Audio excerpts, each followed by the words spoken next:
escuchado las plegarias de nuestro querido maestro Ezequiel Atahualpa Gaonal, compilador del Decálogo Universal. Cuando hablamos, amigos, del Decálogo Universal, que es decir, las 10 palabras, permite a nosotros, cuando lo ponemos en práctica, o sea, primero es estudiarlo.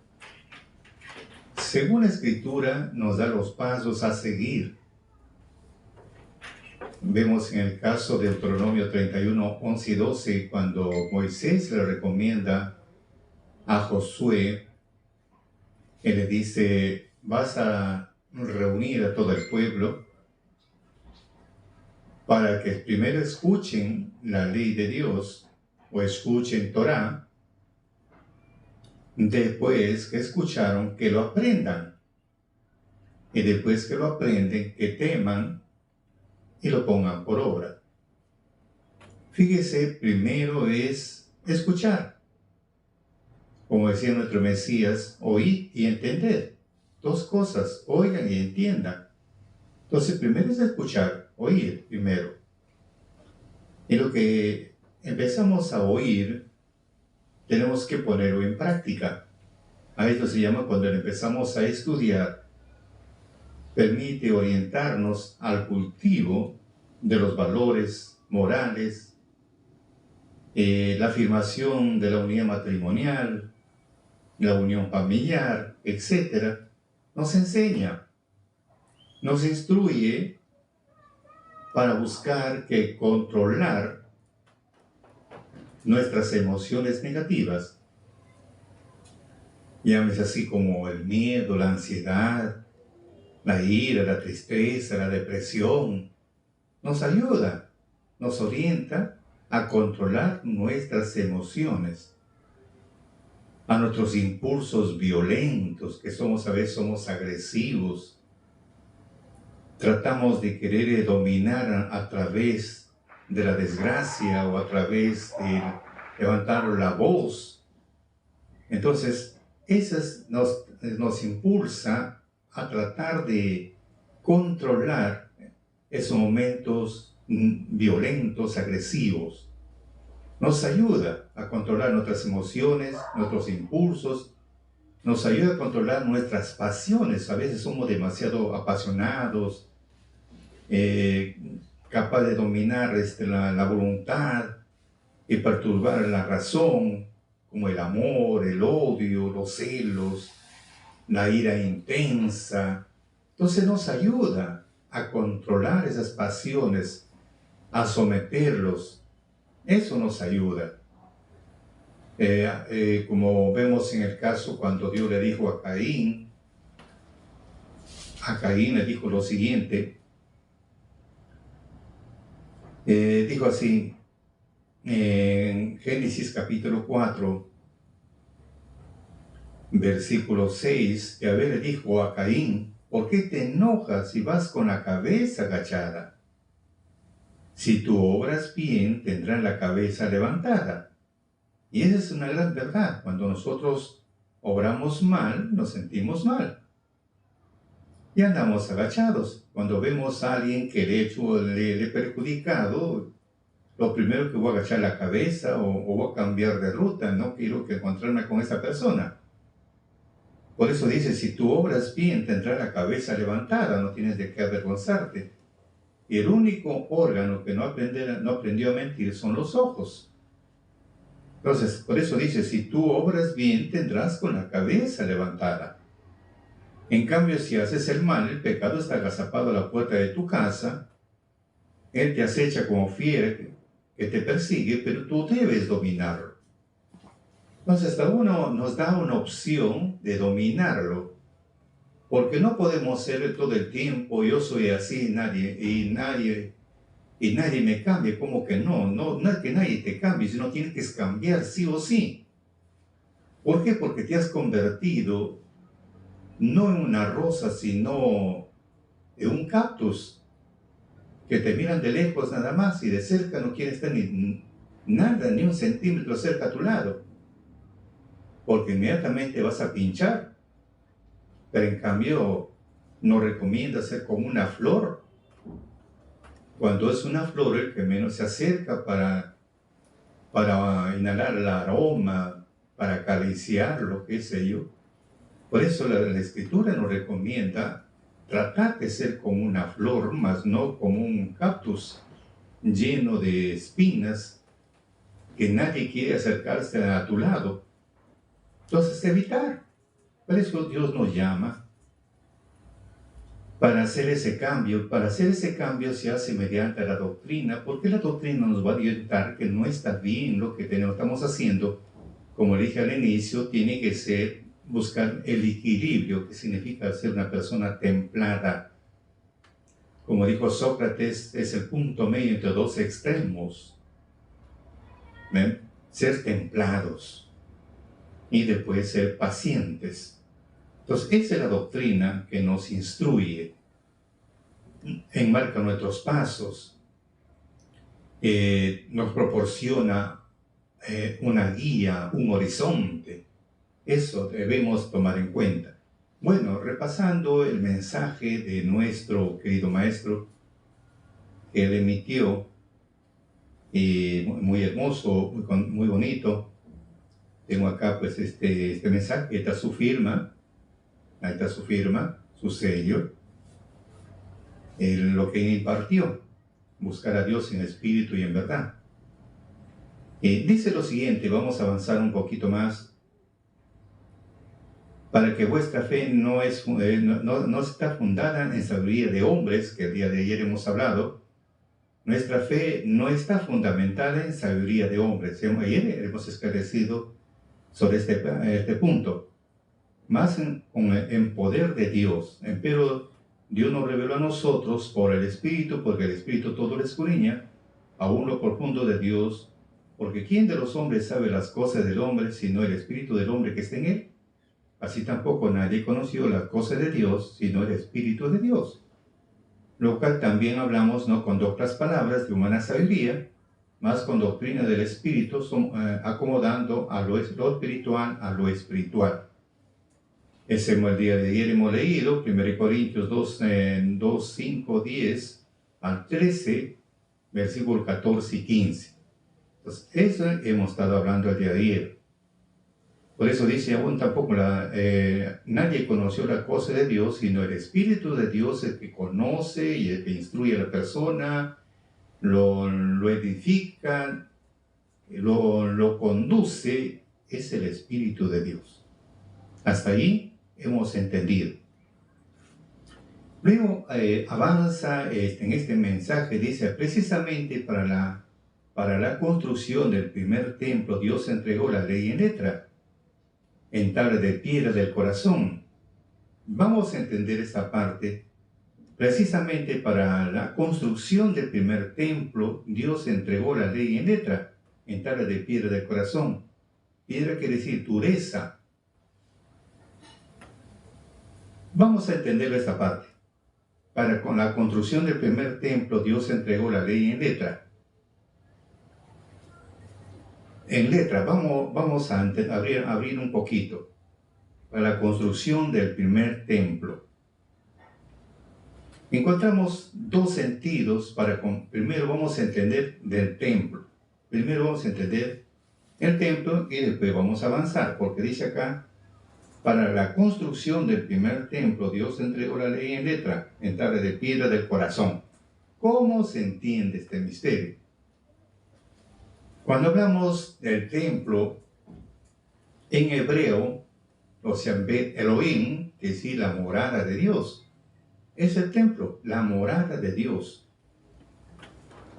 O también se le conoce como la casa de Dios. La morada o la casa de Dios. Ese es Bet Elohim en hebreo. Eso significa templo. O también se le conoce el lugar destinado exclusivamente a un culto, ritos y ceremonias sagradas. Lugar donde las personas pueden ir y hacer promesas sagradas con Dios. Sentir la paz del espíritu y escapar de las exigencias de la ajetreada vida cotidiana. Entonces vemos, ese es el templo que tanto se menciona. Pero acá dice algo interesante. Precisamente para la construcción del el primer templo, Dios entregó la ley en letra, en tabla de piedra del corazón. Vamos a comprender. Primero tenemos que ver la parte literal para luego comprender lo demás.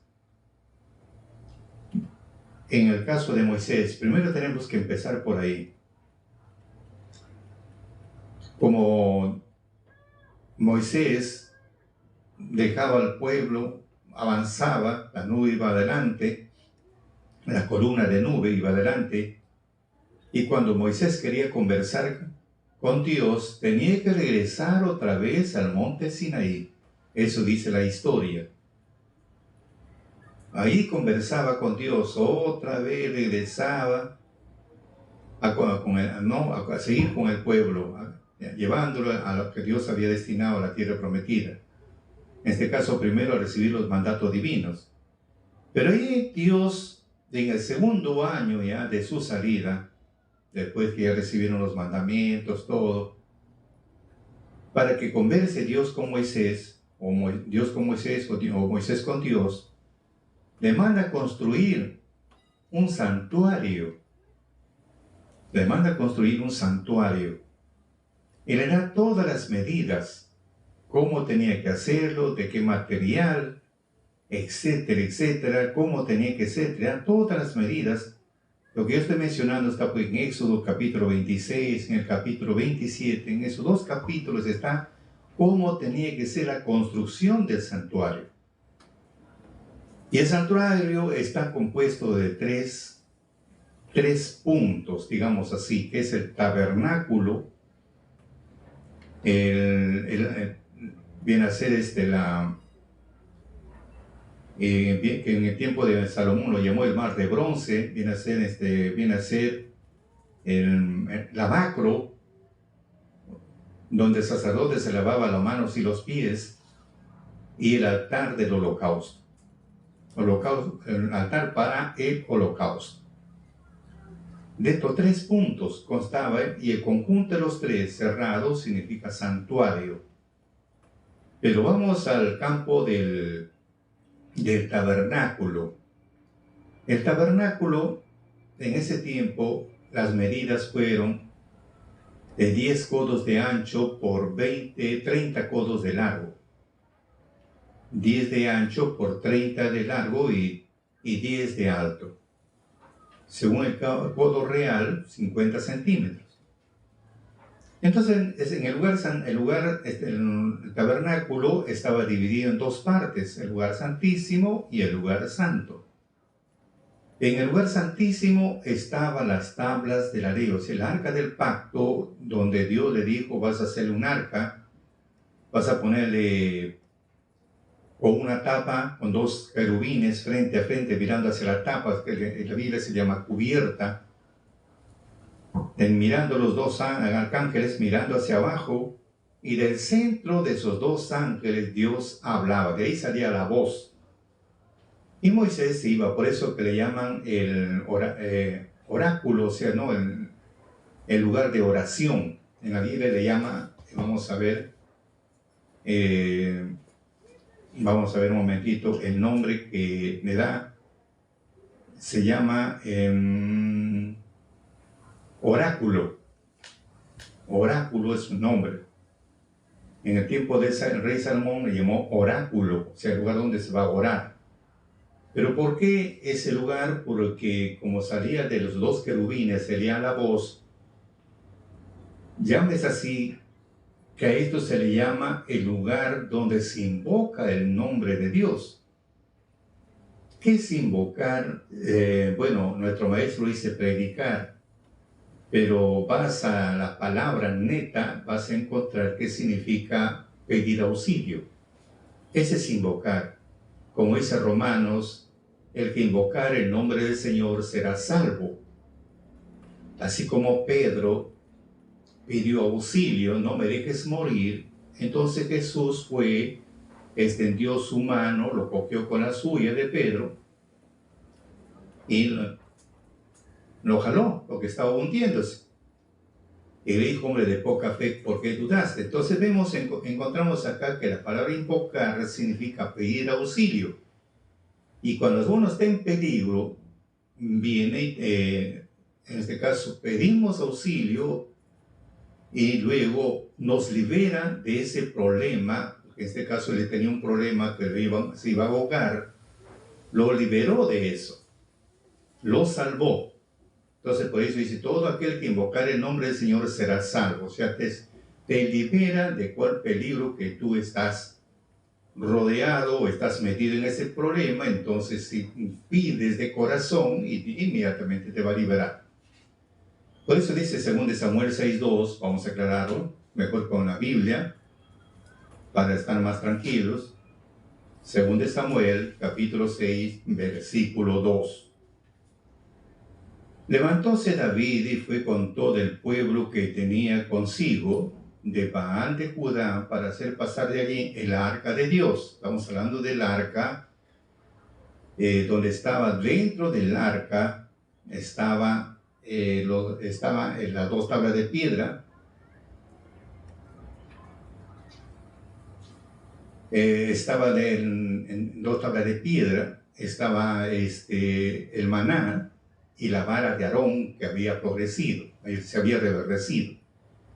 Entonces, dentro de esta arca tenía su cubierta, quiere decir su tapa, y todo era cubierto en oro, porque era de sitín, de material, de madera, todo era cubierto en oro. Y de medio de sus dos ángeles, Dios hablaba, de ahí salía la voz. Entonces dice acá, levantóse David y fue con todo el pueblo que tenía consigo de Baal de Judá para hacer pasar de allí el arca de Dios, sobre la cual era invocado el nombre de Jehová de los ejércitos, que mora entre los querubines. Moraba dentro de los dos querubines, porque de ahí salía la voz. Pero ese nombre dice acá, donde se invoca el nombre de Dios, que es decir, donde se pide auxilio. Por eso es que Moisés tenía problemas con el pueblo, se escapaba porque lo querían matar a pedradas. En el caso, por ejemplo, cuando no había agua, fue corriendo justamente al santuario, al tabernáculo, la parte interna, y ahí empezó a clamar, y de esa cubierta, de medio de los querubines, de él empezó a hablar a Dios. Dios le empezó a hablar a Moisés. Señor, me quieren matar a pedradas, a él y a Josué.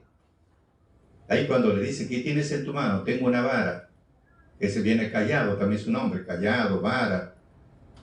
¿Qué tienes ahí? Tengo un callado. Muy bien, anda, ¿ves esa roca? Bueno, háblale y él le va a dar agua. Entonces vemos ese lugar donde se iba siempre Moisés a conversar con Dios, porque se llama el lugar, como dice, es el lugar donde se invoca el nombre de Dios, que decir, se pide auxilio. O quería consultar, se iba a ese lugar a consultar. Y Dios le hablaba de ese lugar porque estaban las tablas de la ley. Por eso. Ahora, esa es la construcción que estamos hablando en el tiempo de Moisés. Salomón lo hace el doble. Ya no eran 10 codos de ancho por 30 de largo, sino 20 de ancho por 60 de largo y 20 codos de alto. Y todo por dentro enchapado lleno de oro. Así lo hizo el rey Salomón. Había 10 candelabros, porque ya pues el espacio más grande y todo era oscuro, tenía que haber 3 candelabros para que haya luz. Y los panes de la proposición más el incensario. Y era el lugar que Salomón construye. Por eso es bueno saber primero lo que es la parte literal. Una vez que sabemos la parte literal, lo resto es sencillo. En el tiempo del rey Salomón, manda a construir, pero eso lo que estoy mencionando está en 1 Reyes 6:20. De una vez que el templo estaba terminado, hermoso templo, terminado, tenía que llegar el momento de la inauguración. Y para la inauguración tenía que traer el arca del pacto, tiene que ver mucho, de que estaban en Sión, en el monte Sión al frente, fueron a traerlo. Los sacerdotes y levitas son los encargados de este ministerio. Y cuando ingresaron al lugar del, como dije anteriormente, al lugar del oratorio, o sea, al lugar del oráculo, cuando ingresó, o sea, lo hicieron ingresar, se llenó de una nube tan espesa que no podían ni siquiera cumplir con su ministerio los sacerdotes. Mejor voy a pasar lectura para tener mayor información. Primera de Reyes, capítulo 8. Vamos a verlo. Desde el 8, 1, 2, 3, 4, vamos a leerlo. Hasta el 6, vamos a leerlo. Entonces juntó Salomón los ancianos de Israel y a todas las cabezas de las tribus y a los príncipes de las familias de los hijos de Israel, el rey Salomón, en Jerusalén, para traer el arca del pacto que Jehová, el arca del pacto de Jehová, de la ciudad de David, que es en Sión. Entonces estaba pues ahí en la casa, la ciudad de David. Al inicio se llamó ciudad de David, que era la fortaleza de los jebuseos. Ahí lo matan al rey de los jebuseos. Él empieza a gobernar ese lugar porque inaccesible era pues el monte Sión. De ese lugar, de la ciudad de David, que después se convierte en la ciudad de Dios porque el arca estaba en ese lugar, de ahí de ese lugar lo llevan a Jerusalén. Y se juntaron al rey Salomón todos los varones de Israel en el mes de Etanim, que es el mes séptimo en el día solemne, o sea, estamos hablando en el mes de octubre. Y vinieron todos los ancianos de Israel y los sacerdotes tomaron el arca, llevaron el arca de Jehová y el tabernáculo del testimonio. Estamos hablando del tabernáculo, de las medidas que estoy mencionando, que en el tiempo de Salomón, el tiempo de Moisés fue de 10 codos por ancho por 30 de largo y 10 codos de alto. O sea que lo desarmaron todo ese lugar, lo desarmaron el tabernáculo, en el que tenía dividido el lugar santísimo, el lugar santo, lo desarmaron porque era así desarmable, armable, desarmable, y lo llevaron. Luego dice, llevaron el arca de Jehová y el tabernáculo del testimonio, todos los vasos sagrados que estaban en el tabernáculo, los cuales llevaron los sacerdotes y levitas. Todos los utensilios, estamos hablando, el incensario, la mesa de los panes, la proposición, también todo forrado en oro, el candelabro, todo era forrado en oro, el incensario, todo era en oro, forrado en oro. Entonces eso lo llevaron. Y los utensilios también, o sea, como para víctimas, como sacrificar, etc. Todas las herramientas lo llevaron. Y el rey Salomón y toda la congregación, o sea, lo llevaron ahí, dice, lo llevaron los sacerdotes y levitas, eran los encargados de llevar todo este ministerio, porque ellos son los únicos que pueden administrar ese lugar. Y el rey Salomón y toda la congregación de Israel, que a él se había juntado, estaban con el arca del pacto, estaban con él delante del arca, sacrificando ovejas y bueyes que por la multitud no se podían contar, numerar. O sea, pues imagínense, si hablamos del altar, era pues de 9 metros por 9 la parte superior, 4 metros y medio de alto, imagínense. Así que era pues imponente. Estaban sacrificando en eso, los sacerdotes vienen con el arca del pacto, trayendo los ancianos del pueblo, todas las autoridades.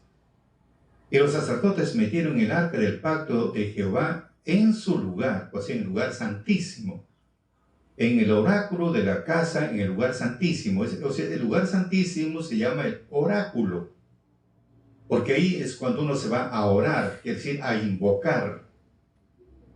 Por eso dice, vuelvo a repetir, estoy hablando en el 8:6 de Primera de Reyes, y los sacerdotes metieron el arca del pacto de Jehová en su lugar, en el oráculo de la casa, en el lugar santísimo, debajo de las alas de los querubines. O sea, Estamos hablando de la cubierta o la tapa. Habían dos querubines que estaban mirando hacia abajo, y del centro de esos dos querubines, de ahí salía la voz. ¿Pero qué estaban dentro de esa arca? Las tablas de la ley. Porque los querubines tenían extendidas las alas sobre el lugar del arca, y así cubrían los querubines el arca y sus varas por encima. E hicieron salir las varas, que las cabezas de las varas no dejaban ver desde el santuario, delante del oráculo, mas no se veían desde afuera, así quedaron hasta hoy.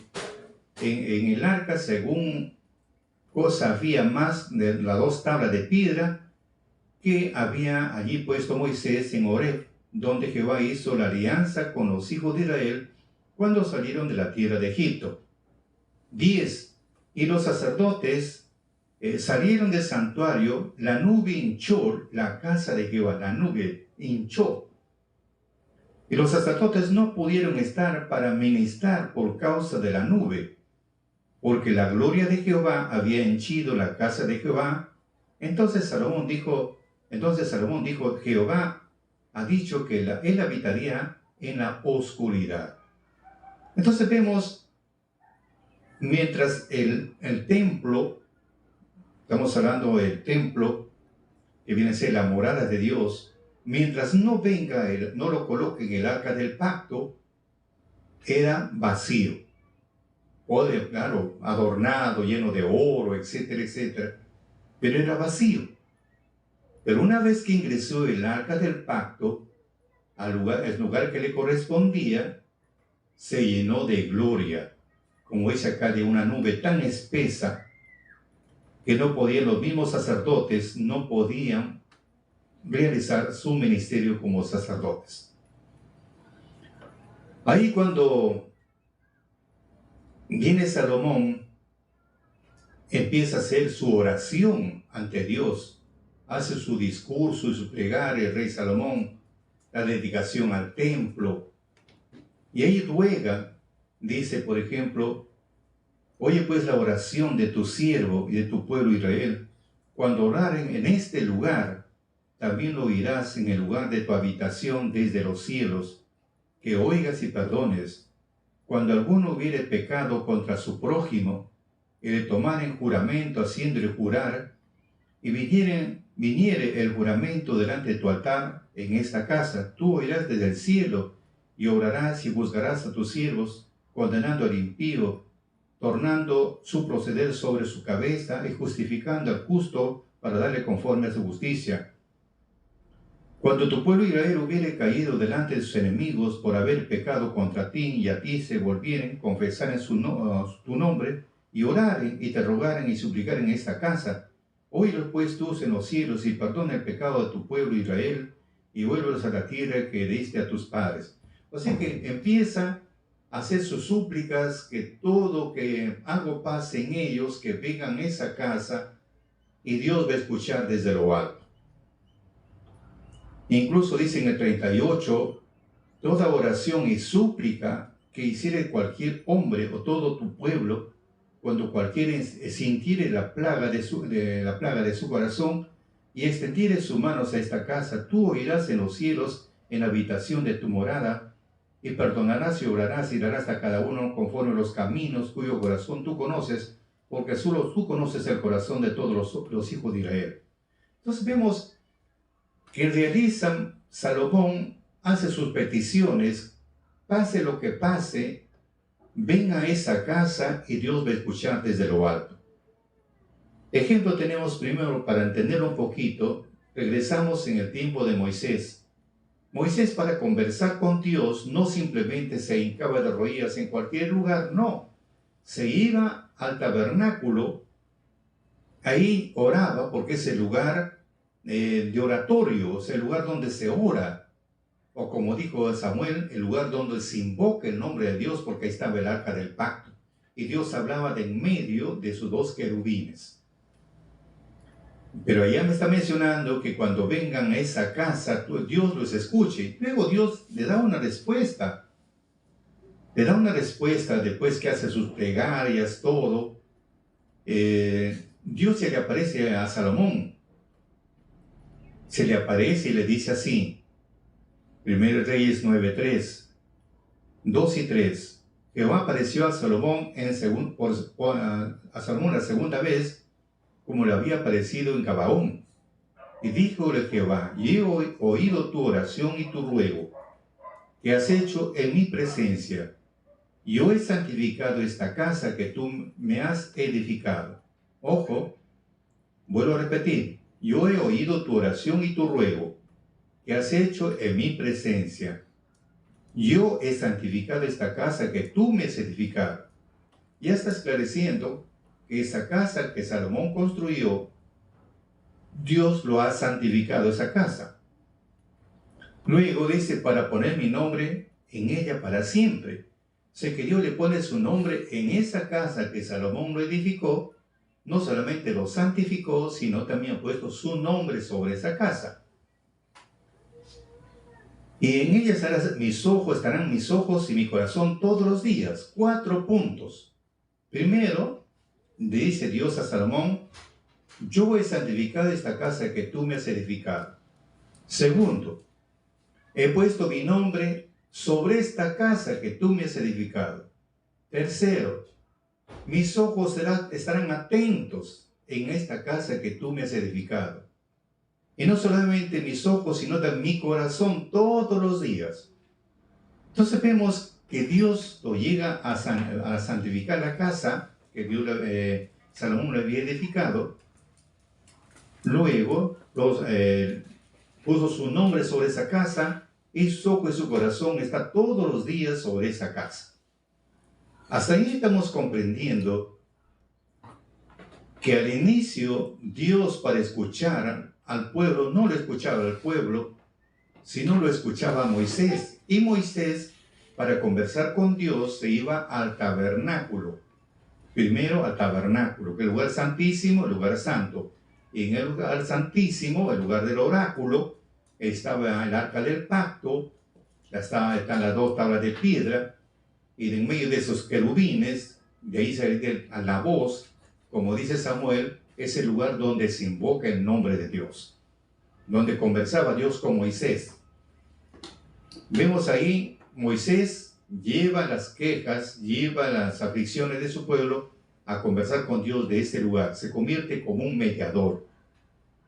Salomón hace algo similar, construye el santuario, el tabernáculo que estamos haciendo ahora, que era 20 por 60, y ahí cuando colocaron el lugar santísimo, las tablas de la ley, el arca del pacto, como dice la escritura, se llenó pues de una nube tan espesa que no podían cumplir con su ministerio los sacerdotes, se manifestó como la primera, así como en el Sinaí. Estamos hablando en la columna en la nube con el tiempo de Moisés. Vemos ahora que el templo se convierte en un mediador entre Dios y el pueblo. Un mediador. Porque tenían problemas entre hermanos, se iban al templo y ahí invocaban el nombre de Dios. Tenían problemas con sus enemigos, se iban al templo y Dios lo escuchaba desde lo alto. Cada uno sentía la plaga en su corazón, iban al templo y Dios escuchaba desde lo alto. Se convierte en un mediador. Hasta ahí estamos viendo la parte literal.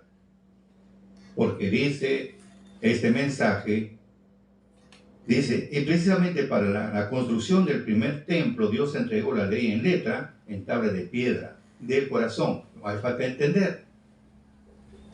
Pasa el tiempo, encontramos acá que el pueblo se portaba mal y lo incitaba a otros reinos para que vengan lo conquisten al pueblo de Israel porque se dedicaba a la idolatría, a buscar otro Dios, y por eso fue duramente castigado. Hasta que llega un momento en el tiempo del rey de Babilonia, Nabucodonosor, lo destruye al templo porque era el lugar donde ellos de adoración y nadie podía hablar cualquier cosa contra el templo, inmediatamente era lapidado a pedradas. Pero lo destruye. Luego lo vuelven después que regresan los 70 años, lo vuelven a reconstruir el templo. Lo vuelven a reconstruir. Llámese así cuando ya viene nuestro Señor Jesucristo y el pueblo estaba reconstruido. Tiempo de Herodes, lo reconstruye. Bien pasan los años y muere nuestro Señor Jesucristo y empiezan ahora los problemas. De un material noble, mire lo que dice en Hechos, mire cómo cambian las cosas ahora. Hechos, por eso le dije al inicio, es necesario saber la parte literal para luego entender la parte espiritual, si no, amigos, vamos a terminar un poquito perdidos. Vemos en el caso del el discurso movido por el Espíritu Santo, el primer mártir del cristianismo viene a ser Esteban. Y ahí lo toman, prisionero a Esteban, y lo llevan pues ante el Sanedrín para ser juzgado. Y cuando lo llevan ante el Sanedrín para ser juzgado, ahí cuando el Espíritu lo toma él como instrumento, y el Espíritu empieza a hablar por su boca de Esteban. Porque está escrito, vamos a ver esta parte que estamos mencionando, vemos en el caso de Mateo capítulo 10, versículo 1, 19 y 20, para comprenderlo. Dice, Jesús le dice a sus discípulos, lo llamó a los 12 y le dio poder para expulsar los demonios, para curar toda clase de enfermedades y dolencias. O sea, le dio el poder, es decir, el Espíritu es el que hace todos los misterios, pero dio el Espíritu a cada uno, entonces el Espíritu empezaba a expulsar. Pero luego le dicen en el 19 y 20, cuando los juzguen, no se preocupen por lo que van a decir, ni cómo tendrán que hacerlo. En esa misma hora se les inspirará lo que tienen que decir, pues no van a ser ustedes los que hablarán, sino el Espíritu de su Padre que hablará por ustedes. Entonces vemos acá el Espíritu empezó a hablar por la boca de Esteban. Y dice, vamos a las partes principales. Dice así, estamos hablando en el capítulo 7, versículo 39, vamos a leer hasta 39 para entenderlo un poquito más, al cual nuestros padres no quisieron obedecer, antes desobedecieron y se apartaron de corazón a Egipto, diciendo, Aarón, haznos dioses que vayan delante de nosotros, porque a este Moisés que nos sacó de la tierra de Egipto no sabemos qué le ha acontecido. Entonces hicieron un becerro y ofrecieron sacrificio al ídolo. En la obra de sus manos se holgaron. Y Dios se apartó y los entregó que sirviesen al ejército del cielo, que está escrito en el libro de los profetas, me ofrecisteis víctimas sacrificios en el desierto por 40 años, casa de Israel. Antes trajisteis el tabernáculo de Moloch y la estrella de vuestro dios Remphan, figura que hicisteis para adorarlos. Os transportaré pues más allá de Babilonia. Tuvieron nuestros padres el tabernáculo de testimonio, que estamos hablando del tabernáculo, en el desierto como había ordenado Dios. Fíjense, estamos hablando en el tiempo de Moisés, el tabernáculo, donde ahí el lugar donde Moisés iba a consultar con Dios, en el lugar oráculo del lugar santísimo, ahí se iban a conversar con Dios, y Dios le daba las indicaciones de lo que tenía que hacer. Por eso está hablando acá. Tuvieron nuestros padres el tabernáculo del testimonio en el desierto, como había ordenado Dios. Habló Moisés que lo hiciese según la forma que había visto, el cual recibió, metieron también nuestros padres con Josué en la posesión de los gentiles, que Dios echó de la presencia de nuestros padres hasta a los días de David, el cual halló gracia delante de Dios y pidió hallar tabernáculo para el Dios de Jacob. Luego dice, más Salomón les edificó casa. De lo que estamos hablando de Salomón. Estamos hablando de Moisés, ahora hablamos de Salomón. Más Salomón les edificó casa. Si bien el Altísimo no habita en templos hechos de manos, como el profeta dice, el cielo es mi trono y la tierra es el estrado de mis pies, ¿qué casa me edificaréis? Dice el Señor. ¿O cuál es el lugar de mi reposo? ¿No hizo mi mano todas estas cosas?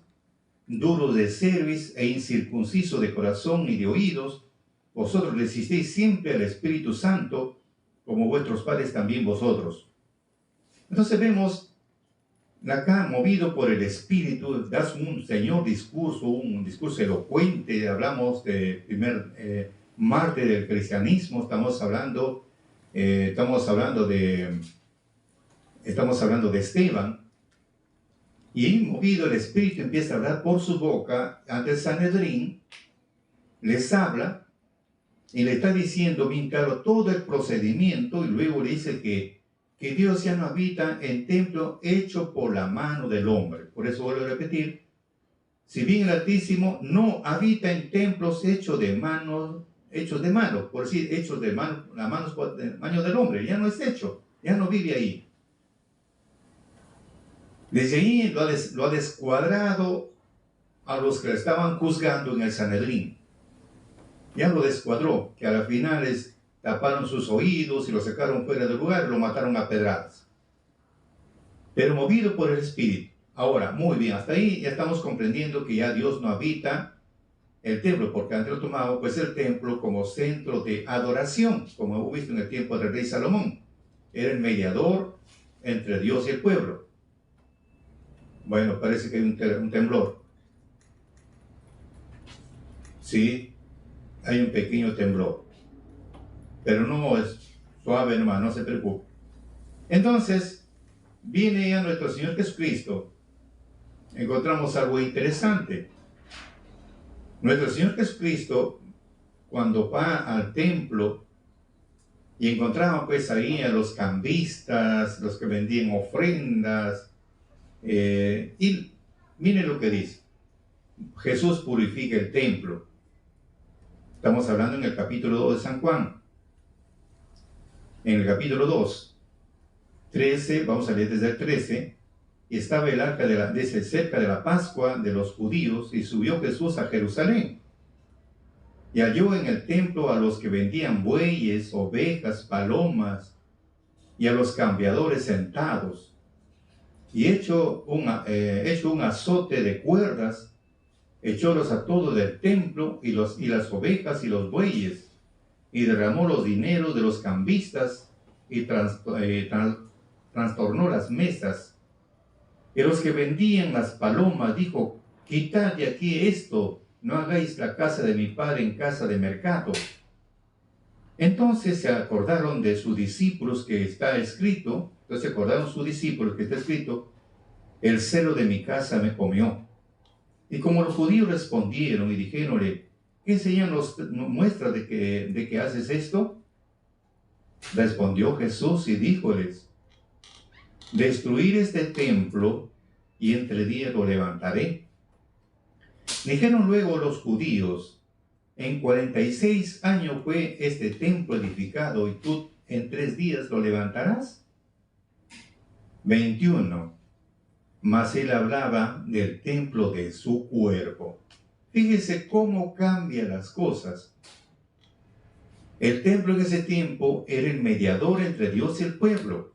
El pueblo sentía una plaga en su corazón, se iba al templo, doblegaba su rodilla, y yo lo escuchaba de lo alto porque estaba el arca del pacto en ese lugar. Pero luego encontramos acá en el futuro ya que ese templo hecho por la mano del hombre ya no habita. Ya no habita. Entonces está hablando ya no es un templo hecho por la mano del hombre, sino es un templo hecho por la mano de Dios. Porque dice, Jesús hablaba del templo de su cuerpo.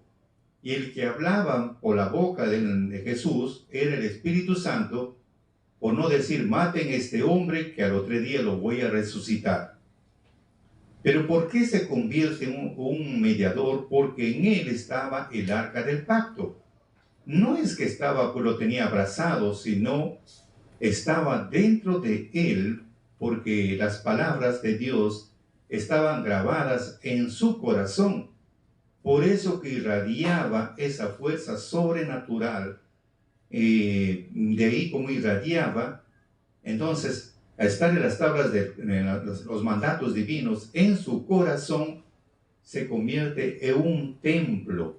Por eso se convierte en un lugar de adoración, o sea, donde Dios va a adorar, así como antes iban al templo a adorar a Dios, no al templo, sino a adorar a Dios, porque el templo era un mediador. Acá estamos hablando que un ser humano, una persona, un ser humano, Dios, elegido por Dios, nombrado por Dios, habitaba dentro de este varón y Dios lo escuchaba porque él era un mediador. Por eso vamos a ver, para que funcione, dice bien claro en Corintios 3.3, según de Corintios 3.3, vamos a pasar lectura, para que se convierta, así como en el tiempo del rey Salomón, era pues el templo muy hermoso, muy bonito, todo era pues en la parte interna enchapado puro oro, pero mientras no esté el arca del pacto, vacío. Pero una vez que introdujeron el arca del pacto dentro en su lugar que le corresponde, en el lugar del oráculo, como dice, el lugar de la oración, se llenó de una nube. Ahora sí tiene peso, pero antes no. En la persona es algo similar también. Por eso dice 2 Corintios 3.3, siendo manifiesto que soy letra de Cristo, administrada de nosotros, escrita no con tinta, más con el Espíritu de Dios vivo, no en tablas de piedra, sino en tablas de carne del corazón. Sé que mientras no esté grabado las tablas en nuestro corazón, no en piedras, sino grabadas en el corazón, mientras no esté los mandamientos grabados en el corazón de la persona, ese templo es un vacío, no hay nada. En cambio, si hablamos de Jesús, las tablas de la ley estaban escritas en su corazón, por eso se convierte en un lugar de oración. Ahora sí, se cumple San Juan 14.6, se convierte en un mediador. San Juan 14.6, vamos a entenderlo. Poco a poco tenemos que entender. Dice así, Jesús les dice, yo soy el camino, la verdad y la vida, nadie viene al Padre sino por mí. Se convierte en un mediador. Pablo también resalta, 1 Timoteo 2.5, 1 Timoteo 2.5, vamos a pasar lectura. 1 Timoteo 2.5 dice lo siguiente, porque hay un Dios, asimismo un mediador entre Dios y los hombres, Jesucristo hombre. Entonces se convierte en un mediador. No es que lo adores al templo, no. Dios debe escuchar porque a él debe escuchar Dios porque viene a ser el filtro o viene a ser el mediador entre el pueblo y él. Así como el tiempo de Moisés, el mediador, el templo, el tabernáculo, en el tiempo de Salomón es el templo que era el mediador. Por eso que en hebreo es Bet Elohim, que es decir, la morada de Dios o la casa de Dios, porque ahí estaban las tablas de la ley o los mandamientos. Era el lugar donde se rendía culto, hacía ceremonias, porque Dios estaba ahí.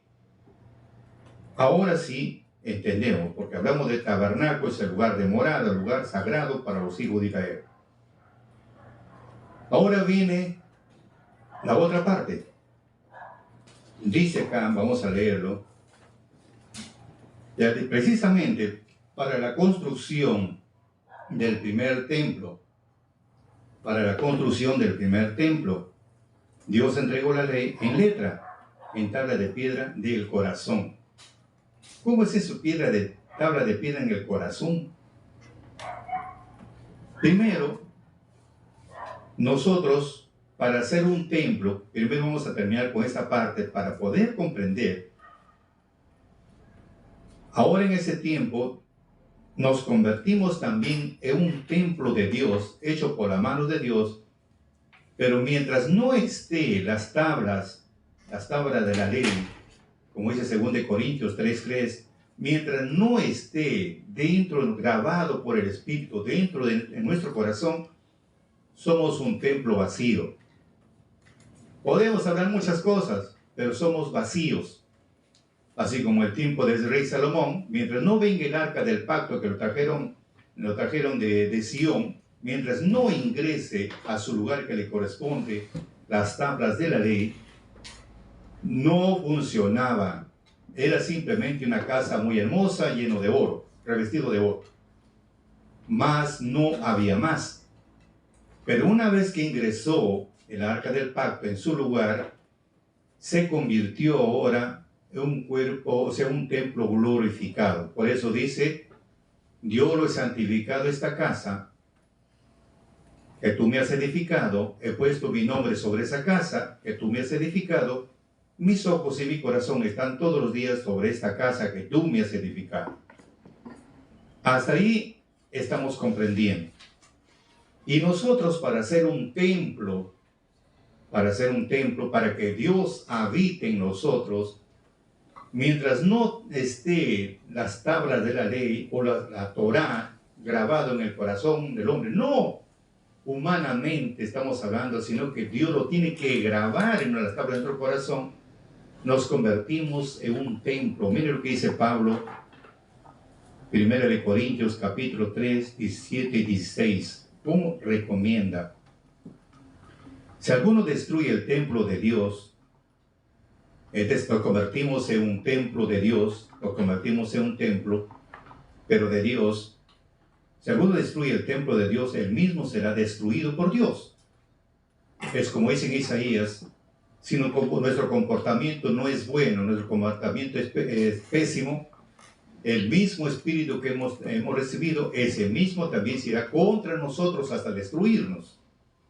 Por eso dice, si alguno destruye el templo de Dios, él mismo será destruido por Dios. Estamos hablando de destruir, quiere decir, pues no acatamos las órdenes, hacemos todo lo contrario, entonces nos atenemos a las cosas. Porque el templo de Dios es sagrado, y ustedes son su templo, y ustedes son ese templo. Entonces, ese templo es sagrado. ¿Por qué? Porque vamos a entender un poquito más. ¿No sabéis que ustedes son templo de Dios y que el Espíritu de Dios habita en ustedes? 1 Corintios 6, 19 y 20. ¿Acaso no saben que su cuerpo es el templo del Espíritu Santo? ¿Quién está en ustedes? ¿Y al que han recibido de parte de Dios? Ustedes no son sus propios dueños. Fueron comprados por un precio, por lo tanto, honren en su cuerpo a Dios. Ahora sí tenemos un entendimiento. Nosotros nos convertimos en un templo de Dios, nos convertimos siempre y cuando la persona, o sea, siempre y cuando Dios haya introducido, haya grabado sus palabras en nuestro corazón, o el arca del pacto ha ingresado en nuestro corazón, en otras palabras, si ha ingresado, nos convertimos ahora en un templo sagrado para Dios. Ya nosotros no somos dueños porque alguien nos compró, hemos sido comprados por un gran precio, por lo tanto, tenemos que honrar a Dios con nuestro cuerpo. Ahora sí, pero si no tenemos las tablas de la ley grabadas en nuestro corazón, no tenemos el Espíritu de Dios, simplemente somos templos muy hermosos, muy bellos, llenos de oro, revestidos de oro, de plata, pero vacíos. Vacíos. Pero si ya están las tablas en nuestro corazón, está el Espíritu de Dios en nuestro corazón, ahora sí, queridos amigos, ahora sí somos un templo de Dios. Por eso vuelvo a repetir, si alguno destruye el templo de Dios, él mismo será destruido por Dios. Porque el templo de Dios es sagrado y ustedes son ese templo. ¿Acaso no saben que su cuerpo es templo del Espíritu Santo, quien está en ustedes y al que han recibido de parte de Dios? Ustedes no son sus propios dueños, fueron comprados por un precio, por tanto, honren en su cuerpo a Dios. O sea, ahora sí tenemos que tener bastante cuidado. Mañana continuaremos con el desarrollo de este lindo mensaje porque hay mucho que analizar. Si te parece bien nuestro mensaje, danos un me gusta y comparte con tus amistades nuestro agradecimiento por anticipado. Y no te olvides de seguirnos en nuestra cuenta de Santos Salazar Silva, en la cuenta de Vicky Pérez Medina, Facebook, Instagram, TikTok y YouTube.